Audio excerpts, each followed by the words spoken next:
नमस्कार, मैं अवधेश कुमार शाह। मैं अपने YouTube चैनल अवधेश भाई फॉर हिस्ट्री पे आपका स्वागत करता हूं। आज मैं कक्षा 12 क्लास 12th की जो पाँचवा इतिहास का चैप्टर है, पाँचवा अध्याय जो हिस्ट्री बुक का है, उसको मैं लेके प्रस्तुत हुआ हूं।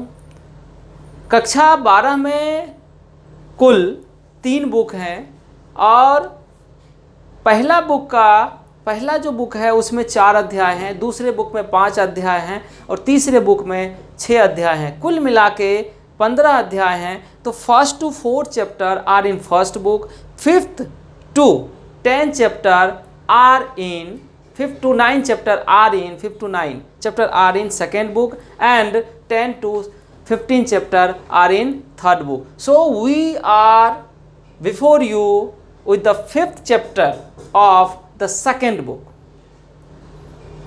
Now we are discussing about the through the eyes of travelers.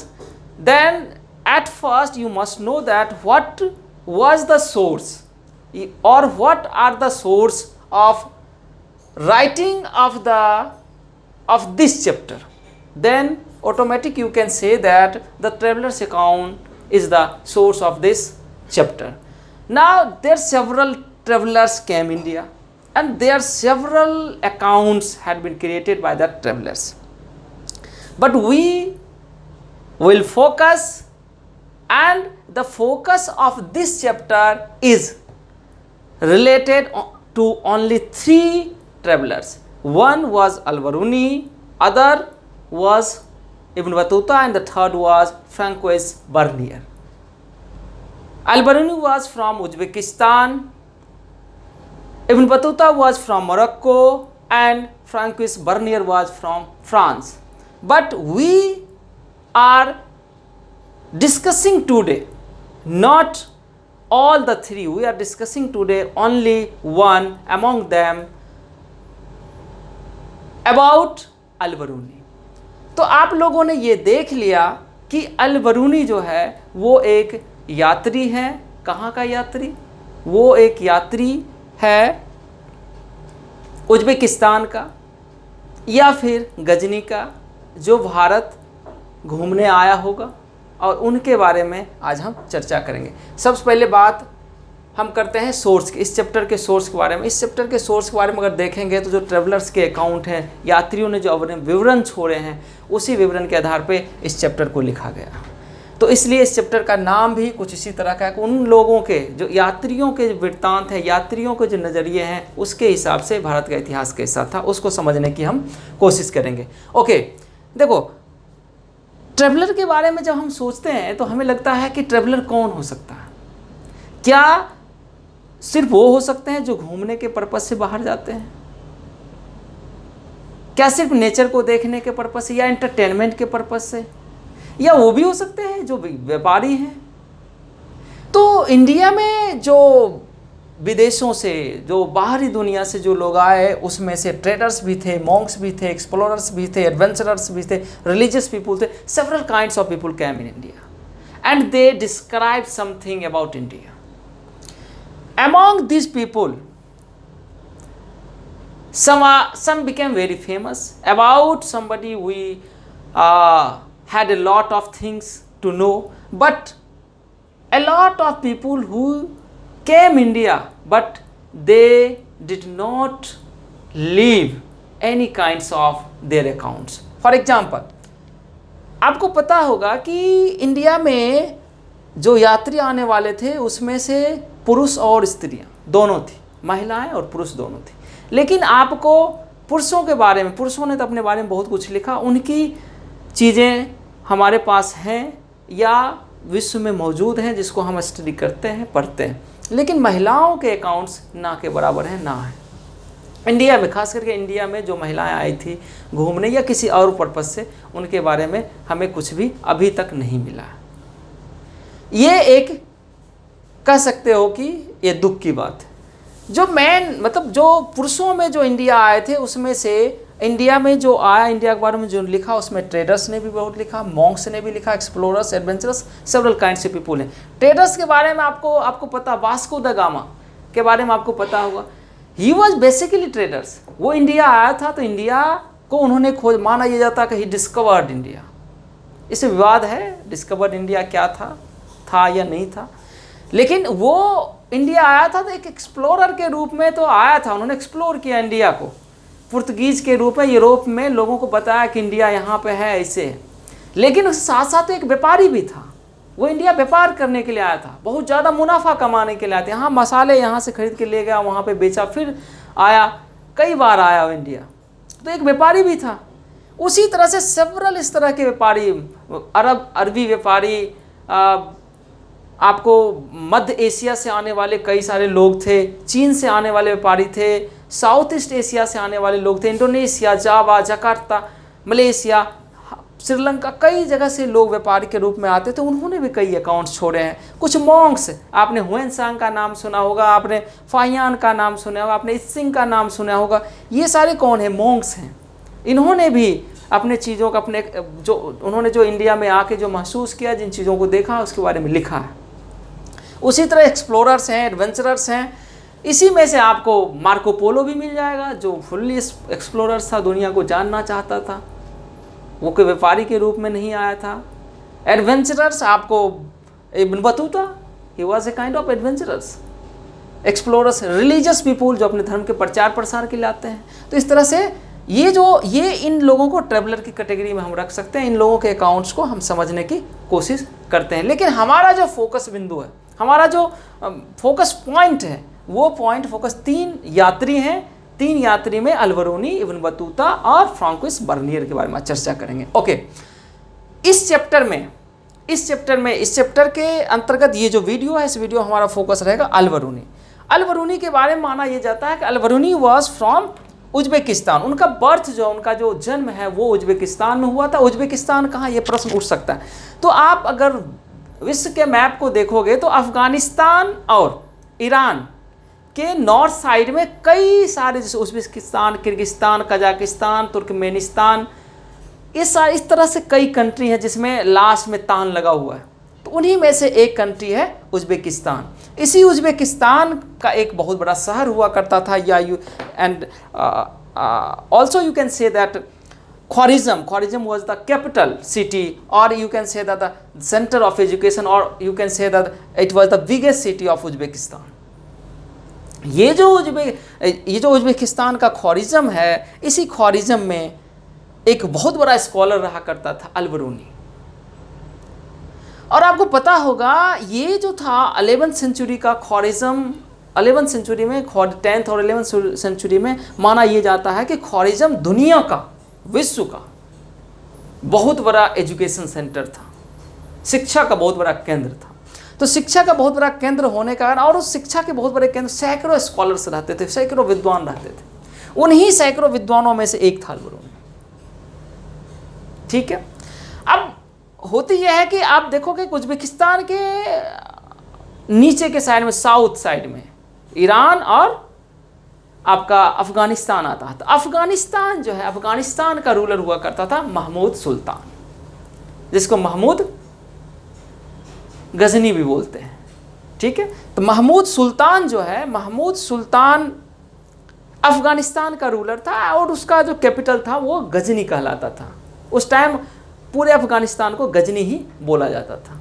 ठीक है, तो ये गजनी से रूल करता था महमूद सुल्तान। महमूद सुल्तान जैसे एक राजा करते हैं, मिडाइवल एज में क्या करते थे, राजा जिनके पास शक्ति होती थी तो या तो किसी कारण बस, या तो किसी राज्य को अपने में शामिल करने के लिए, या किसी राज्य को लूटने के लिए, कई रीजन, या किसी राज्य से दुश्मनी है तो उसके कारण एक दूसरे राज्य पे अटैक करना। तो महमूद सुल्तान भी कभी इंडिया, ईस्ट साइड में इंडिया है तो कभी इंडिया की तरफ अटैक करते थे, कभी उसके नॉर्थ साइड में उज्बेकिस्तान, कजाकिस्तान, किर्गिस्तान है तो कभी उधर अटैक करते थे। तो उन्होंने इसी जो एक राजा, एक जो शासक का काम था, उस टाइम मिडाइवल एज के शासक का जो एक हैबिट्स थी, उस हैबिट्स के अनुसार महमूद सुल्तान ने उज्बेकिस्तान पर अटैक किया। उज्बेकिस्तान का सबसे बड़ा शहर जो ख्वारिज़म था, ख्वारिज़म को उन्होंने लूटा। लेकिन महमूद सुल्तान की खासियत थी कि विद्वानों से उसका बहुत बड़ा लगाव था। वो गजनी को भी विद्वानों का केंद्र, शिक्षा का केंद्र बनाना चाहता था। तो जब उन्होंने ख्वारिज़्म को लूटा, तो ख्वारिज़्म को लूटने के साथ साथ वहाँ से सैकड़ों विद्वान जो स्कॉलर थे उनको भी उन्होंने हॉस्टेज के रूप में गजनी लाया। गजनी में ये स्कॉलर, उसी में से था अलबरूनी को भी उन्होंने साथ ले आया। Al-Biruni one of the best scholar of his time, अपने टाइम का एक बहुत बड़ा स्कॉलर हुआ करता था। अब गजनी आने के बाद, गजनी में शुरुआत में तो हॉस्टेज के रूप में रहा था, लेकिन धीरे धीरे अब जब आपको जहाँ रहना है, चाहे मजबूरी ही सही, तो फिर वहीं पे टेस्ट क्रिएट करोगे, इंटरेस्ट जगाओगे। तो ये जो अलबरूनी है, रेस्ट ऑफ लाइफ ये कहाँ पर रहा? गजनी में ही इसका आवास रहा, मरने तक वहीं पे रहा, उसका वही घर बन गया एक तरह से। और उसके बाद उन्होंने धीरे धीरे इंडिया के बारे में इसी गजनी में रह के उन्होंने अपने इंटरेस्ट को डेवलप किया। उसके पीछे भी रीज़न है कैसे इंडिया के बारे में उनका इंटरेस्ट कैसे डेवलप हुआ। एक तो ये कि गजनी में भी इंडिया से, इंडियन जो ब्राह्मण स्कॉलर्स थे वो महमूद सुल्तान के दरबार में गजनी में रहा करते थे, तो उनके साथ इनका कांटेक्ट हुआ। तो इसके कारण भी जो संस्कृत टेक्स्ट थे उसको उन्होंने पढ़ी। संस्कृत, सिर्फ संस्कृत स्कॉलर नहीं बल्कि पाली स्कॉलर भी, प्रकृत स्कॉलर भी गजनी में रहा करते थे, महमूद सुल्तान के कोर्ट में रहा करते थे। तो उसके कारण इंडिया के बारे में, उनका इंडिया के कल्चर को जानने के लिए, इंडिया के ट्रेडिशन को, इंडिया के जो संस्कृत टेक्स्ट थे जिसमें एल्केमी के बारे में, एस्ट्रोनॉमी के बारे में, कई सारी चीज़ों, मेडिसिन के बारे में जो बुक्स लिखी गई तो उनको भी इन्होंने स्टडी किया था। इंडिया के बारे में ऑटोमेटिक इनका टेस्ट, दूसरी तरफ से स्कॉलर खुद ही थे, तो इसके कारण इनका इंडिया के बारे में इनका टेस्ट डेवलप होता चला गया। ठीक है, इनके बारे में बोला जाता है कि one of the best scholar of the world अपने टाइम का। चूंकि ये बहुत बड़े स्कॉलर थे, इनके पास कई लैंग्वेज का ज्ञान था, ये कई लैंग्वेज को जानते थे। उसमें सिरियक है, अरेबिक है, पर्शियन है, हिब्रू है, संस्कृत, ये 1 2 3 4 5 लैंग्वेज को जानते थे।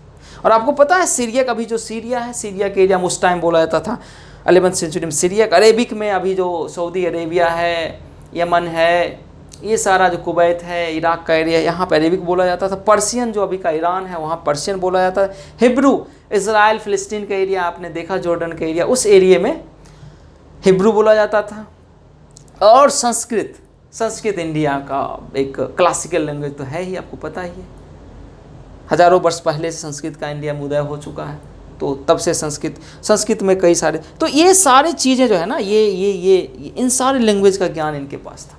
अच्छा, जिस लैंग्वेज को नहीं जानते थे, one of the good thing, जिस लैंग्वेज को नहीं जानते थे तो उस लैंग्वेज के स्कॉलर्स के जो ट्रांसलेटेड बुक था अरेबिक में या संस्कृत में या पर्शियन में, उसका इन्होंने स्टडी किया।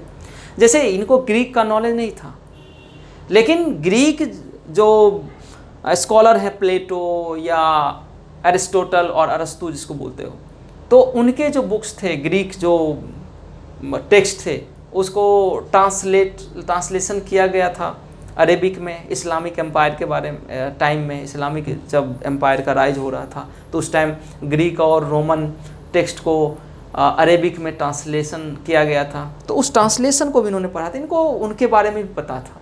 He was very good scholars of the world, he was very good scholar of the world, अपने टाइम का एक बहुत बड़ा स्कॉलर थे। तो ये जो है ये अलबरूनी के बारे में है। अब अलबरूनी ने जो एक बुक लिखा था, उस बुक का नाम है किताबुल हिंद। अब हम बात करेंगे किताबुल हिंद की। तो किताबुल हिंद भारत को समझने के लिए, भारत के इतिहास को समझने के लिए विदेशी नज़रिए से, भारत के इतिहास को समझने के लिए विदेशी नज़रिए से बहुत महत्वपूर्ण हो जाता है। बुक का क्या नाम है? किताब अल हिंद। किताब अल हिंद का ये जो लैंग्वेज है, किस लैंग्वेज में लिखा गया था? तो ये अरेबिक में लिखा गया था। अरेबिक लैंग्वेज में लिखा, very simple and lucid language में लिखा गया था। लिखने का तरीका बहुत ही अट्रैक्टिव था। इन्होंने जो बुक लिखा वो simple, Arabic simple and lucid language में इन्होंने लिखा, लेकिन लैंग्वेज अरेबिक है। माना ये इसके डिस्टिंक्टिव फीचर के बारे में अगर बात करोगे तो माना ये जाता है कि इसके लिखने का तरीका थोड़ा सा यूनिक था। यूनिक क्या था? एक तो पहला चीज़ है कि 80 चैप्टर्स में इसको,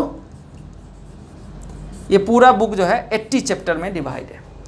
प्रत्येक चैप्टर, इच चैप्टर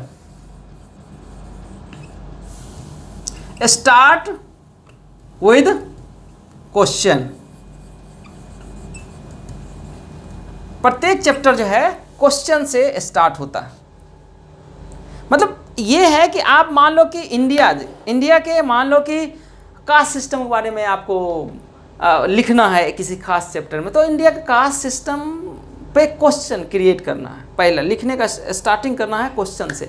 उसके बाद इंडिया के जो टेक्स्ट हैं उसको डिस्क्राइब करते हुए फिर दूसरे कल्चर, जैसे कि अब मान लो ये गजनी में रहते थे, गजनी या फिर उज्बेकिस्तान से तुलना करना या अरेबियन कल्चर से तुलना करके फिर लास्ट में कंक्लूजन देना।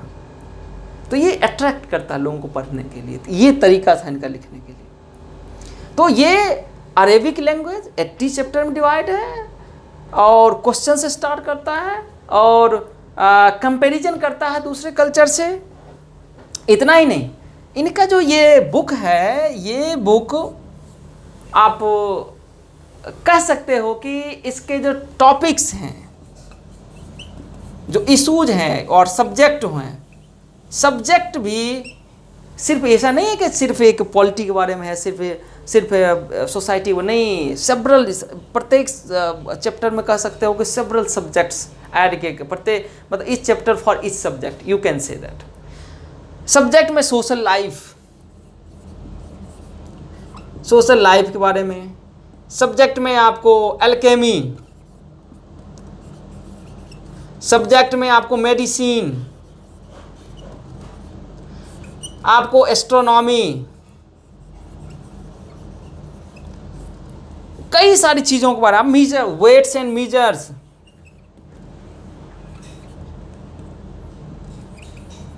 Wait and measures.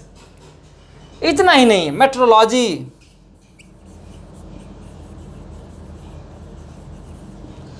कई सारी चीजों में, कई कस्टम, जैसे मैनर्स एंड कस्टम्स,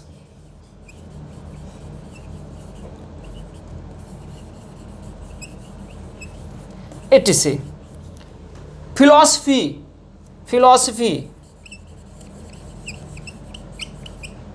ये सारे सब्जेक्ट, इन सारी चीज़ों के बारे में इन्होंने बात करने की कोशिश की इंडिया के कॉन्टेक्स्ट में। ये बुक है किताब उल हिंद, हिंद मतलब इंडिया के कॉन्टेक्स्ट में इन चीज़ों को इन्होंने लिखने की कोशिश की। ठीक है, तो ये इनके जो है, ये बुक के आप कह सकते हो कि this is the feature of Kitabul Hind के ये फीचर के रूप में आप इसको जान सकते हो। लेकिन एक चीज़ आपको प्रश्न उठाना चाहिए कि क्या इसके लिखने के बारे में, इंडिया के इतनी चीज़ों को जानने के बारे में उन्होंने कैसे लिखा होगा? क्या वो इंडिया आया था?